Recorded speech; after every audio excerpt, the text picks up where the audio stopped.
مرحبا بكم في حوارات السياق. يسافر فلاديمير بوتين إلى طهران لبناء جسور بين القادة المتنازعين بشأن سوريا والنفط والغرب.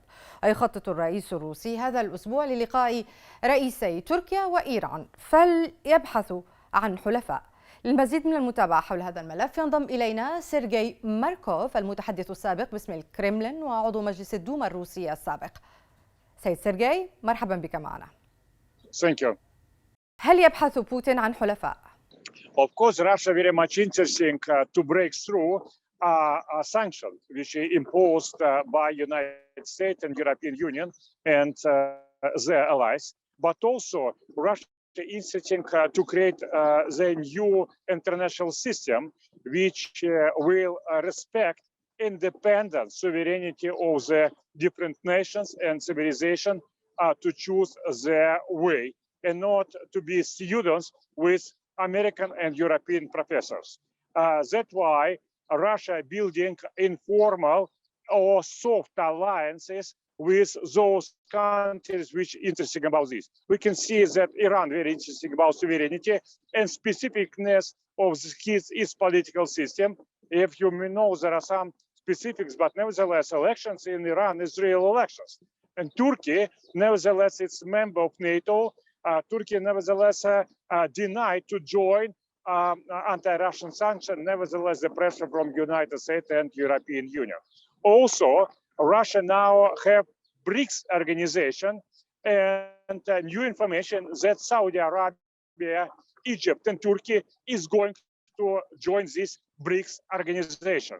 And also Shanghai Cooperation Organization also now welcome by another nations, including, I think, Turkey and, of course, India and Pakistan. So it's a network of those countries which support each other and, first of all, support ideas that Americans and Europeans, not masters of the house in the global world, but all nations should have a right to choose own way of development themselves. هل لك أن تشرح لي شكل هذا التحالف؟ لأن تركيا وإيران دولتان متحالفتان أحيانا وأحيانا أخرى على خلاف حاد مع روسيا ومع بعضهما. It's exactly the difference between these new, I would call them independent alliances and old organizations such as NATO. NATO, it's military organization, but even European Union, it's military style organization. It's, a military command, military political uniform in European Union. But it's, we should understand that it's normal when country sometimes has agreements, sometimes disagreements. It's exactly relation between Turkey and Iran. It's exactly relation between Russia and Turkey. Russia has a different position with Turkey on the Syria issue, on the Libya issue, but same time they working more or less together in Nagorno-Karabakh conflict, for example, and also they very much cooperating that Turkey is keeping neutrality. Turkey now is the hub between Russian and European Union business and another businesses. So it's normal when countries have sometimes agreement, sometimes disagreement. And military style discipline of European Union and NATO, it's not normal. It just occasionally happen and it will go away. الكرملين كان أعلن أن الملف السوري سيكون على جدول المباحثات. ما الملح الآن ليجتمع قادة 3 دول؟ بعضهم ربط هذه الزيارة بزيارة بايدن للمنطقة كنوع من التنافس بين روسيا والولايات المتحدة. Of course, there are some competition between Vladimir Putin and Joe Biden. On one hand, United States more strong than Russia, but on another hand, Russia more right than United States, and Putin more strong than Biden. And I think that's why Vladimir Putin meeting with leaders of Iran and Turkey will be successful. But Joe Biden visit with Saudi Arabia will be not successful. And the reason why Saudi Arabia and United Arab Emirates don't want to agree with Biden very easily, because Arabs understand very well that first Americans want to crush Russia, but then Americans would like to crush leaders of Saudi Arabia, and they want to replace MBS because they want to replace him by somebody else.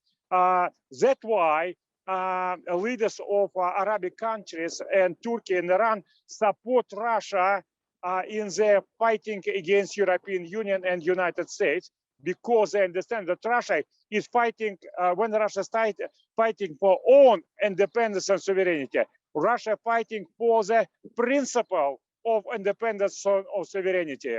And that's why Russia fighting for their interests of these countries as well.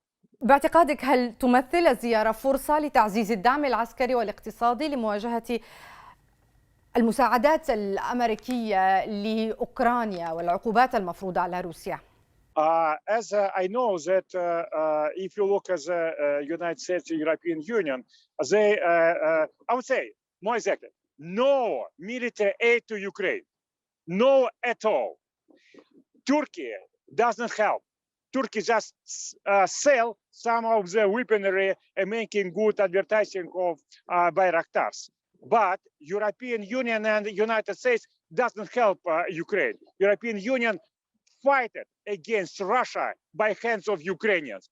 Ukrainian army doesn't exist. It's proxy army of the United States. Ukrainian army is occupation army for the Ukrainian people. So it's not help. It's just fighting against Russia by Ukrainian hands. ذكرت أن تركيا بخلاف الدول الغربية تبيع فقط السلاح لأوكرانيا وليست منخرطة في الحرب، لكن هل تستطيع تركيا أن تبيع أسلحة لروسيا؟ I think that Turkey will be happy to sell drones, specifically Bayraktars, to Russia, and Iran also want to sell. But the problem is that on one hand, Russia has shortage on the front line of these drones, but at the same time, Russia has very big ambitions, and it's a little bit not good for the such military superpower as Russia to buy weaponry from another country. So Russia prefer to consolidate its economic resources and to build needing number of drones themselves, but not to buy them, or maybe to buy secretly, frankly speaking.